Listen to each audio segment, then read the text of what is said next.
শুধুমাত্র এই কয়টা টিপস ফলো করলেই হবে। যে ইন্টারভিউ আপনাকে নিবে সেই ইন্টারভিউয়ারের আসলে ভয়েস টোনটা এতই স্লো থাকে, তার বলার কোশ্চেন করার আগেই আপনি যদি সব বলে দেন তো তার কোশ্চেন করার তো কোনো আসলে মানেই হয় না। আসসালামু আলাইকুম, আমি সঞ্জিদা সারা। আমি রিসেন্টলি IAUM এ মালয়েশিয়াতে অ্যাডমিশন নিয়েছি। আমি আলহামদুলিল্লাহ অ্যালাউ হয়েছি, অফার লেটারও পেয়েছি, আমার ভিসা অ্যাপ্রুভালও এসেছে। তো ইন্টারভিউর সিস্টেম আগে ছিল না, এখন তো ইন্টারভিউর সিস্টেম হয়েছে। আমি 2019-এ UPM এ ছিলাম, ইউনিভার্সিটি পুত্রা মালয়েশিয়া। তখন ইন্টারভিউ সিস্টেম ছিল না, কিন্তু এখন ইন্টারভিউ সিস্টেমটা চালু হয়েছে।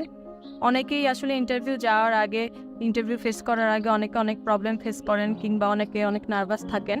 সো সেই ব্যাপারে কিছু আপনাদের সাথে আমি শেয়ার করতে চাই। আমার ইন্টারভিউটা কেমন ছিল, ইন্টারভিউটা আসলে এখানে কেমন হয়, কি প্রবলেম আপনারা ফেস করতে পারেন, কিংবা প্রিপারেশন কি নেবেন, সে সম্পর্কে আসলে আমি ধারণা দিতে চাচ্ছি।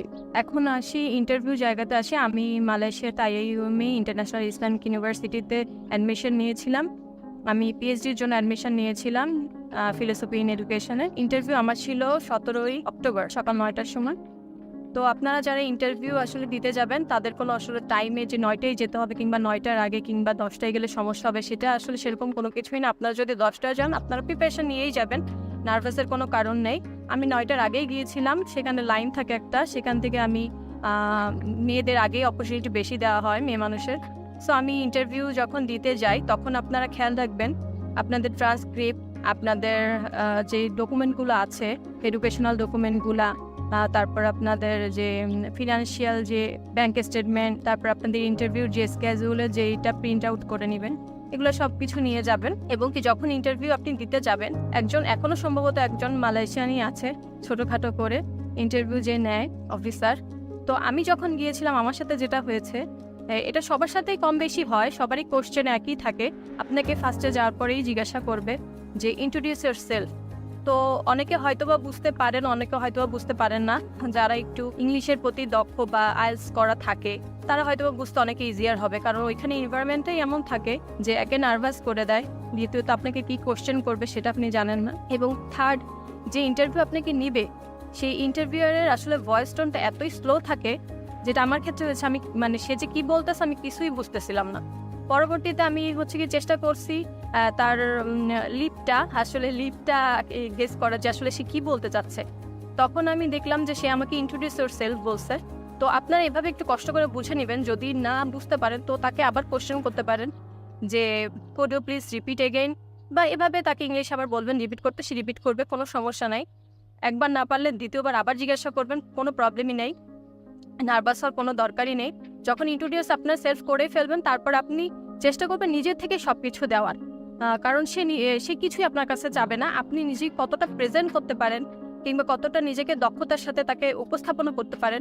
যেমন আপনি ট্রান্সক্রিপ্ট দিলেন, সো আপনার মাস্টার্সের, যদি আপনি PhD করতে চান, মাস্টার্সের ট্রান্সক্রিপ্ট বা মাস্টার্সের সার্টিফিকেট, বা যদি আপনি মাস্টার্স করতে চান সেক্ষেত্রে আপনার ব্যাচেলরের যে সার্টিফিকেটগুলো বা ট্রান্সক্রিপ্টগুলো, সেগুলো আপনি নিজেই শো করবেন। সেগুলো তাদেরকে আপনি নিজেই বলবেন যে এটা আমার মাস্টার্সের সার্টিফিকেট, বা এটা আমার ট্রান্সক্রিপ্ট, এটা আমার অনার্সের ট্রান্সক্রিপ্ট। এই জিনিসগুলো নিজেই শো করার চেষ্টা করবেন, কারণ সে আপনাকে কোনো কিছুই যাবে না, কিংবা দেখা গেছে আপনি তার কথা কিছুই বুঝতে পারলেন না। সো সেক্ষেত্রে আপনি নিজের থেকে সব শো করবেন, প্লাস আপনার ফান্ডিংটা, ব্যাংক স্টেটমেন্ট যেটা, সেটাও শো করবেন যে এই জিনিসগুলো আমার কাছে আছে, এই ডকুমেন্টগুলো আমার কাছে আছে অ্যাভেলেবেল। আর কি আপনাকে তারপরে কোশ্চেন করবে তারা যে আপনি কোন সাবজেক্টে পড়তে যাচ্ছেন, সেই সাবজেক্টের ব্যাপারে একটু রিসার্চ করে যাবেন, প্লাস সেই সাবজেক্টের উপরে আপনি কেন পড়তে যাচ্ছেন সেই জিনিসটাও বলবেন যে আপনি কেন ইন্টারেস্টেড ওই সাবজেক্টের উপর। আর থার্ড কোশ্চেন যেটা করে সেটা হচ্ছে আপনি ওইখানে কেন যাবেন, বাংলাদেশ রেখে মালয়েশিয়াতে স্টাডি কেন আপনি চুজ করছেন। সো আপনি সেটাই একটা প্রপার ওয়েতে বলবেন যে বাংলাদেশ আসলে বাংলাদেশের কালচার কিংবা এডুকেশনের থেকে মালয়েশিয়াটা ফার বেটার, তাই আমি আসলে মালয়েশিয়া চুজ করছি। আমি ওখান থেকে একটা ডিগ্রি নিয়ে, ওই ডিগ্রিটা অনেক ভ্যালু আমাদের বাংলাদেশের তুলনায়, সেই ক্ষেত্রে আমি মালয়েশিয়াটাকেই আগে ফার্স্ট অপরচুনিটি রেখেছি, সেকেন্ড আমি বাংলাদেশে এসে কিছু করার চেষ্টা করব। এভাবে আপনি যদি নিজেকে প্রেজেন্ট করতে পারেন সেটা ইনাফ আপনার জন্য। আর যদি আপনি ওখানে নার্ভাস হয়ে যান, আপনি তার কোশ্চেনে বুঝতে না পারেন, আমি দেখতেছি রিসেন্টলি অনেক রিজেকশন আসতেছে। সো রিজেকশনের মেইন কারণই হচ্ছে এটা, যারা আসলে নার্ভাস হয়ে যায়, যারা নিজেকে ঠিকভাবে প্রেজেন্ট করতে পারে না, কিংবা অনেকে আছে এই যে ইন্টারভিউ নিচ্ছে তার ভয়েস টোনটা এতই স্লো থাকে, কিংবা এতই একটা কেমন ফ্যানের বাতাসের আওয়াজ, বুঝতে পারে না। কিন্তু আপনি এটা মনে রাখবেন যে ইন্টারভিউ নিচ্ছে সে আপনার মুভমেন্ট দেখে সবই বুঝতে পারবে, এবং কি সে বাংলা বোঝে। ঠিক আছে, এটা হচ্ছে কি সব থেকে মানে আমাদের জন্য ব্যাড, তার জন্য গুড, আমাদের জন্য ব্যাড যে সে বাংলা সব বোঝে, সে বাংলা সব কিছুই দক্ষ। সে এমন না সে ফরেনার দেখে সে বাংলা বোঝে না, সে বাংলা দক্ষ। এবং কি আপনি যখন তাকে নিজেকে প্রেজেন্ট করতে যাবেন সে কিন্তু বুঝবে যে আপনি আসলে কতটুকু নার্ভাস। সো নার্ভাসের কোনো কারণ নেই। এই 4-5টা কোশ্চেন আপনি একটু অ্যানালাইসিস করে যাবেন, নিজেকে নিজে ঘরের মধ্যে বসে একটু প্রেজেন্ট করবেন, একা মিররের সামনে বসে বলবেন বা নিজেকে নিজে ইন্টারভিউ নেবেন। সো এটাই ছিল আর কি। এইগুলো করলেই আর কি ইন্টারভিউ সব কিছুই সঠিক হয়, ঠিকঠাকভাবে হয়। আলহামদুলিল্লাহ, পরেরটা তো লাখের ব্যাপার। এই তো ছিল আমার ইন্টারভিউর কাহিনী, যা যা আপনাদের লাগে। তো লাস্টে আমি একটাই অ্যাডভাইস দিব আপনাদেরকে, যারা আপনারা ইন্টারভিউ দিতে যাবেন কিংবা প্রিপারেশন নিচ্ছেন ইন্টারভিউর জন্য, তারা শুধুমাত্র কয়টা টিপস ফলো করলেই হবে। ফার্স্ট অফ অল আপনাকে হচ্ছে কি ইংলিশ একটু প্র্যাকটিস রাখতে হবে। সেকেন্ড, আপনাকে যখন যাবেন ইন্টারভিউ দিতে তখন ফার্স্টের কোশ্চেনটাই সবার জন্যই এটা থাকে যে ইন্ট্রোডিউস ইয়োরসেলফ। সো ইন্ট্রোডিউস আপনি, সে যখন বলবে আপনি বুঝতে পারেন না পারেন, আপনি নিজেকে ইন্ট্রোডিউস করা শুরু করে দেবেন যে মাই নেম ইজ এই, আমি এই এডুকেশন করেছি বা আমি এটা করতে যাচ্ছি, আমি অমুক ইউনিভার্সিটিতে যাচ্ছি, এই জিনিসগুলো প্রেজেন্ট করে দিবেন। থার্ড হচ্ছে আপনি যখন যাবেন তখন ইন্টারভিউ মানে যাই জিজ্ঞাসা করেন না কেন, আপনি যদি বুঝতে নাও পারেন তারপর আপনি নিজেকে নিজে প্রেজেন্ট করার চেষ্টা করবেন। যেমন আপনি আপনার ট্রান্সক্রিপ্ট দিয়ে দিবেন, আপনি আপনার ব্যাংক স্টেটমেন্ট দিয়ে দেবেন, যেটা আমার ক্ষেত্রে হয়েছিল, আমি ফেস করেছি। আমি তার কথা কোনো কিছুই আগামাথা বুঝি নাই, কিন্তু আমি নিজের থেকে ইন্ট্রোডিউস করে আমি যখন দেখেছি তার কথা আমি কোনো কিছুই বুঝতে পারছি না, তখন আমি নিজেই সব কিছু দিয়ে দিয়েছি। যেমন আমার ট্রান্সক্রিপ্ট দিয়ে দিয়েছি, আমি কোথায় পড়তে যাচ্ছি, আমি পিএইচডি করতে যাচ্ছি, কোন ইউনিভার্সিটিতে যাচ্ছি, কোন সাবজেক্টের উপর যাচ্ছি, আমি নিজেই সব বলে দিয়েছি। যার কারণে সে যে আমাকে কোশ্চেন করার অপরচুনিটি আমি তাকে দেই নাই। আর হচ্ছে তারপর তাকে আমি সব কিছু দিয়ে দিয়েছি, ট্রান্সক্রিপ্ট দিয়ে দিয়েছি, তাকে আমি আমার ব্যাংকের স্টেটমেন্ট দিয়ে দিয়েছি, আমার ব্যাংকের ফান্ডিং বলেছি, কে আমার বিআর করছে আমাকে। সো সব কিছুই আপনি যদি নিজেকে তার বলার কোশ্চেন করার আগেই আপনি যদি সব বলে দেন, তো তার কোশ্চেন করার তো কোনো আসলে মানেই হয় না। সে আপনি কোশ্চেন করার আগেই অ্যান্সারগুলো পেয়ে যাচ্ছে।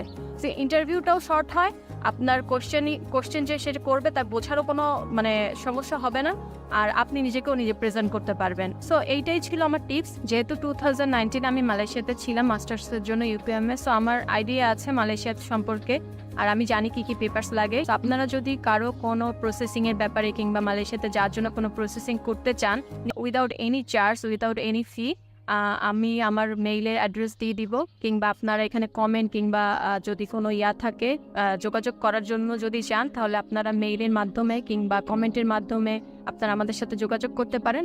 আর বলবো যে কোনো নার্ভাসের কোনো কিছুই নেই, নার্ভাস সবারই লাগে, কারণ ইন্টারভিউ সবার জন্য আসলে টাফ হয়, কারণ কে কোন সিচুয়েশনে যায় সবাই তো আসলে পাস হয় না, অনেকে রিজেকশন হয়, রিজেক্টও করে। সো সেই ক্ষেত্রে একটা লাক, আর সেকেন্ড আপনি নার্ভাস না হয় নিজেকে যতটুকু পারবেন প্রেজেন্ট করবেন। আর যদি রিজেকশন হয়ে যায় সমস্যা নেই, সেকেন্ড টাইম তার আবার অপরচুনিটি থাকে আপনাদের এম্বাসি ফেস করার। সো আমার সাথে যতটুকু হয়েছে আমি চেষ্টা করেছি আপনাদের সাথে শেয়ার করার। আমি যে টিপসগুলো বলেছি বা যে কোশ্চেনগুলো বলেছি সেই জিনিসগুলো চেষ্টা করবেন আপনারা নিজেরা প্রিপেয়ার হওয়ার, বা নিজেরা রিসার্চ করে একটু কোশ্চেনগুলোকে অ্যানালাইসিস করার চেষ্টা করবেন, সাবজেক্ট সম্পর্কে একটু বেশি বেশি জ্ঞান নিয়ে যাবেন। আর এই যে সমস্ত জিনিস বলেছি, ট্রান্সক্রিপ্ট, যে সমস্ত পেপারসগুলো সব নিয়ে যাবেন, দ্যাটস ইট।